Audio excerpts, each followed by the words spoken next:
Hello दोस्तों, स्वागत है आपका आपके अपने चैनल मार्केट सपोर्ट में। दोस्तों, आज की इस वीडियो में हम जो है डिस्कस करेंगे जियो फाइनेंशियल सर्विसेज के शेयर के बारे में। देखो, हालचाल तो अगर आप मोस्ट ऑफ द शेयर्स के आज के समय पर देखोगे तो ख़राब ही हैं, इसमें तो कोई भी डाउट वाली बात है नहीं। और इसके पीछे जो रीज़न आप देखोगे ना, तो मोस्ट ऑफ द केसेस में आपको मार्केट ही रीज़न दिखाई देगा। उसमें आपको ये रीज़न दिखाई नहीं देगा कि इस शेयर में कोई बहुत ज़्यादा प्रॉब्लम दिखाई दे रही है। मोस्ट ऑफ द केसेस में आपको मार्केट ही समस्या दिखाई देगी, एंड वो प्रॉब्लम बेसिकली है भी। लेकिन अगर हम पर्टिकुलरली जियो फाइनेंस के बारे में बात करें कि यहाँ स्थिति किस तरीके की आपको देखने को मिल रही है, तो वो मैं आपको आज बताऊंगा। लेकिन कोटक की तरफ से एक आप कह सकते हो बहुत भरोसा जताया गया है कोटक इंस्टीट्यूशंस ने इस पर्टिकुलर काउंटर पर, वो भी हम आज की इस वीडियो में डिस्कस करने वाले हैं। ठीक है, तो चलो स्टार्ट करते हैं। मैं सबसे पहले आपको एक बार इसका फ्रंट पेज दिखा देता हूँ, एंड आप यहाँ पर देख ही रहे हैं कि आज की क्लोजिंग 2.5% नीचे ही हुई है। एंड ये 2.5% की जो क्लोजिंग, मतलब डाउनसाइड की जो क्लोजिंग है, ये अपने आप में और ज़्यादा चिंता बढ़ा रही है। ऊपरी स्तर से देखोगे तो ये 3.5% डाउन दिखाई देगा। तो कहीं से भी आपको राहत वाली बात दिखाई नहीं देगी ओवरऑल, अगर आप कहीं से भी देखने की कोशिश करो। वहीं अगर हम बीते 6 महीने के हालचाल देखें तो एक क्रैश देखने को मिल रहा है, जो है लगभग 36% का ऊपरी स्तर से। एंड जो हाईएस्ट प्राइस से अगर आप देखोगे तो काउंटर जो है लगभग 43% के आसपास डाउन है। 43-44% के आसपास ये काउंटर जो है आपको डाउन नज़र आएगा, जो कि डेफिनेटली एक चिंता वाली बात तो है ही कहीं ना कहीं अगर आप देखोगे। अब क्योंकि देखो, इस तरीके की जो सिचुएशन होती है ना, वो आप क्या ही सोच के चलोगे कि ना तो किसी ने पिछले कुछ समय में इस तरीके से कोई भी सिचुएशन हो सकती है ऐसा सोचा हो। क्योंकि जियो ये पर्टिकुलर काउंटर को अगर हम देखेंगे तो कोई ऐसी छोटी मोटी कंपनी भी नहीं, फंडामेंटल भी स्ट्रॉन्ग है। थोड़े वैल्यूएशन जरूर महंगे थे, वो तो पूरे के मार्केट के ही आपको देखने को मिल रहे थे। तो ये चीज़ें हैं जो आपको देखने को मिली हैं। अब फिलहाल की स्थिति अगर आप देखोगे तो कहा भी नहीं जा सकता कि आखिरकार कब तक ये चीज़ें सही होंगी, कब तक नॉर्मल होती हुई दिखाई देंगी। अभी ऐसा कुछ भी आप सोच नहीं सकते, लेकिन देखना तो पड़ेगा। जैसे कि मैंने बोला था कि कुछ रिपोर्ट्स भी हम देख लेते हैं।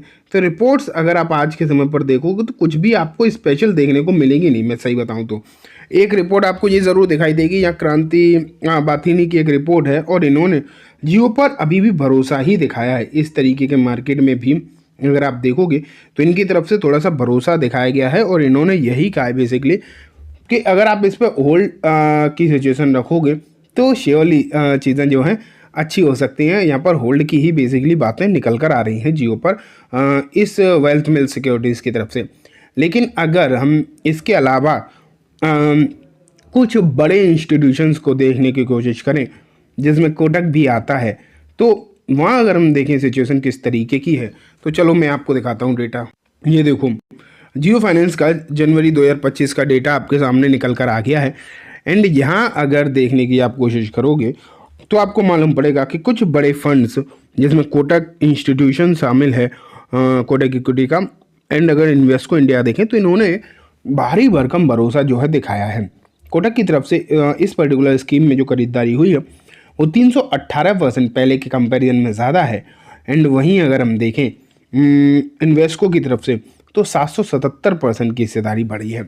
और 700% की हिस्सेदारी, 700-800% की हिस्सेदारी का आप मतलब निकालने की कोशिश करोगे तो पहले अगर इनके पास एक शेयर था तो अब 8-9 हो गए। इस तरीके से आप मान के चलो, तो इन्होंने डेफिनेटली यहाँ पर भरोसा दिखाया है। लेकिन कुछ हैं, मोतीलाल ओसवाल के फंड हैं, जिन्हें लग रहा है कि यहाँ समस्या हो सकती है, तो मोतीलाल ओसवाल के कुछ फंड की तरफ से एग्जिट भी हुआ है, एंड ठीक ठाक एग्जिट हुआ है। बाकी अगर हम आगे बढ़ते जाएँ तो देखो, निपॉन की तरफ से एक में 89% की हिस्सेदारी इंक्रीज़ होती हुई दिखाई दी है। ठीक है, वहीं अगर हम देखें एसबीआई का एक फंड आपको देखने को मिल रहा है, एसबीआई का आउटेज अपॉर्चुनिटी फंड है। यहाँ लगभग 265% के आसपास की हिस्सेदारी इंक्रीज़ हुई है, और ये एक बड़ी हिस्सेदारी है। इसे आप ये नहीं कह सकते कि ये कोई मामूली खरीदारी है या मामूली पहले से थोड़ा बहुत बढ़ा दिया, ऐसा नहीं है। ये एक भारी भरकम हिस्सेदारी इंक्रीमेंट आपको यहाँ पर देखने को मिल रहा है। ठीक है, और ये तभी होती है जब किसी फंड मैनेजर को अच्छा खासा भरोसा देखने को मिले। वहीं अगर हम आगे बढ़ें तो यूटीआई है, ICICI प्रू है 96%। ये देखो HDFC लगभग 500% के आसपास की हिस्सेदारी। 500% का मतलब होता है 6 गुना।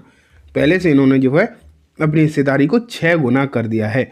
और 6 गुना अगर कोई हिस्सेदारी कर रहा है तो नॉर्मल केसेस में नहीं है, उन्हें डेफिनेटली काफ़ी अच्छा भरोसा होना चाहिए, तभी आपको जो है इस तरीके की चीज़ें देखने को मिलेंगी, अदरवाइज़ नहीं देखने को मिलेंगी। फिर अगर हम और भी देखें तो और भी, जैसे टाटा के फंड आप यहाँ पर देख रहे हो, 228% की हिस्सेदारी जो है टाटा के इस फंड की तरफ से भी यहाँ पर देखने को मिली है। ये भी कोई छोटी मोटी खरीदारी नहीं है। फिर आप देखते जाओ, लिस्ट तो काफ़ी ज़्यादा लंबी है। अगर हम सिर्फ मोतीलाल ओसवाल को छोड़ दें तो बाकी सबकी खरीदारी ही आई है। और आदित्य बिरला के इस फंड की तरफ से देखो लगभग 1100% के आसपास, या 1000% भी मान लो, तो 1100% का मतलब आप समझ रहे हो ना कि 10-11 गुना उन्होंने अपनी हिस्सेदारी को बढ़ा दिया। पहले अगर 1 शेयर था तो उन्होंने 10 शेयर्स और ख़रीद लिए। तो इस तरीके की सिचुएशन जो है आपको यहाँ पर देखने को मिल रही है। तो ये डेफिनेटली जियो के लिए अच्छी बात है, लेकिन ख़राब बात ये है मार्केट ठीक है ही नहीं। एंड फिलहाल मार्केट की कंडीशन आप जो देख रहे हो, इस मार्केट की सिचुएशन में आपको कोई भी शेयर सही दिखाई नहीं देगा। आप ये तो सोच ही नहीं सकते कि यहाँ पर इस समय पर आपको कोई भी शेयर आपको ठीक ठाक दिखाई दे जाए। ठीक है, तो ये बात हो गई दोस्तों जियो की होल्डिंग के बारे में, जो मैंने आपको बताया कि किस तरीके से कुछ पर्टिकुलर फंड हाउसेस ने इस पर जो है अच्छा खासा अपना भरोसा दिखाया है। ठीक, अब मैं बेसिकली आपको नेक्स्ट शेयर के ऊपर भी लेकर चलूँगा। ये देखो आप 18 फरवरी को इन दो कंपनी के निवेशकों को मिलेगा बड़ा बोनस, एक के बदले मिलेंगे 5 फ्री शेयर। तो यहाँ अगर आप देखो तो आपको देखने को मिल रहा है कि 2 शेयर्स हैं जो बोनस डिक्लेयर कर रहे हैं फ़िलहाल, और उनकी जो डेट है, रिकॉर्ड डेट, वो भी आपको यहाँ पर देखने को मिलेगी। लेकिन देखते हैं कि शेयर्स कौन कौन से हैं। पहला तो गुजरात टूल्डू में, जो कि 5:1 का आपको यहाँ पर बोनस दिखा रहा है। एंड अगर अब यहाँ पर वो डेट तो आपको 18 फरवरी देखने को मिल ही रही है। ठीक है, आगे अगर मैं आपको लेकर चलूँ तो कोठारी प्रोडक्ट आपको और देखने को मिला जो 1:1 का बोनस दे रहा है। डेट जो है दोनों की सेम ही है। ठीक है, तो दोस्तों ये बात हो गई कम्प्लीटली बोनस वाले शेयर के बारे में भी। अब लास्ट में जो मैं आपको एक बार डिविडेंड वाला शेयर दिखा देता हूँ। एंड दोस्तों इस शेयर का नाम है HAL। अगर आप देखोगे तो इसने जो है अभी रिसेंटली डिविडेंड डिक्लेयर कर दिया है। एंड डिविडेंड भी ठीक ठाक है, लगभग 25 रुपये पर शेयर का डिविडेंड आपको यहाँ पर जो है देखने को मिल रहा है। लेकिन बात है रिकॉर्ड डेट की, तो वो भी मैं आपको दिखा देना चाहूँगा कि आखिरकार इसकी जो है रिकॉर्ड डेट क्या दिखाई दे रही है। ये देखो डिविडेंड तो 25 रुपये का आपको यहाँ पर देखने को मिल रहा है। इसकी भी 18 फरवरी ही रिकॉर्ड डेट आपको देखने को मिल रही है। ठीक है दोस्तों, तो ये कम्प्लीटली बात हो गई इन सभी शेयर्स के बारे में। उम्मीद है आपको सब कुछ अच्छे समझ भी आ गया होगा। अब मैं इस वीडियो को यहीं ख़त्म करूँगा।